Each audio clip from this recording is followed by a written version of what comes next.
বিপর্যস্ত নামখানার নারায়ণপুরের বাসিন্দা রহিম মিস্ত্রি একদিকে পরিবারের 5 সদস্যের ডাক পড়েছে এসআরের শুনানিতে, অন্যদিকে কয়েক মুহূর্তে আগুনে ভস্মীভূত বসতবাড়ি।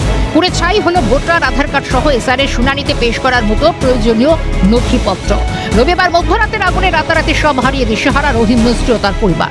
কিচ্ছু আমার নেই ও বাড়িতে, সব পুড়ে গেছে, কিচ্ছু রক্ষা করতে পারিনি। হ্যাঁ এসেছিল, সেটা কি রক্ষা করতে পেরেছে? না কিচ্ছু রক্ষা করতে পারিনি। সব আমার এই বাড়িতে আমার বৌমা গুছিয়ে রেখেছিল, সব পুড়ে গেছে, কিচ্ছু নেই।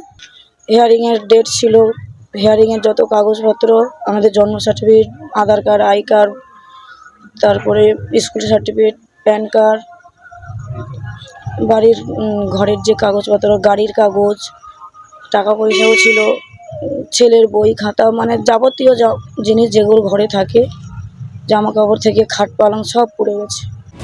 খবর পেয়ে তড়িঘড়ি আগুন নেভানোর কাজে প্রতিবেশীরা হাত লাগালো, শেষ রক্ষা হয়নি, পুড়ে ছাই হয়ে গেল ভবিষ্যতের স্বপ্ন। পরিস্থিতি সরেজমিনে খতিয়ে দেখতে ঘটনাস্থল পরিদর্শন কাকদ্বীপ থানার পুলিশের।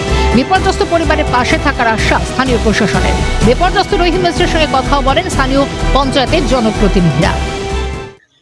তার রেশন কার্ড, ভোটার কার্ড, আধার কার্ড থেকে শুরু করে আরও অন্যান্য যা কাগজ, এবং ওদের নামে নোটিশ ছিল, প্রায় 5 জনের নামে নোটিশ ছিল।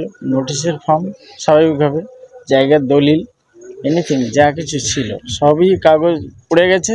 যতটা সম্ভব আমাদের পক্ষ থেকে আমরা মানে চেষ্টা করব সাহায্য করার। কিভাবে রহিম মিস্ত্রির বাড়িতে আগুন লাগলো তা এখনো স্পষ্ট নয়।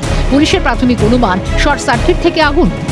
শুরু হয়েছে পুলিশের তদন্ত। 29 তারিখে শুনানিতে দাখিল করার মতো কাগজপত্র আর অবশিষ্ট রইল না কিছুই।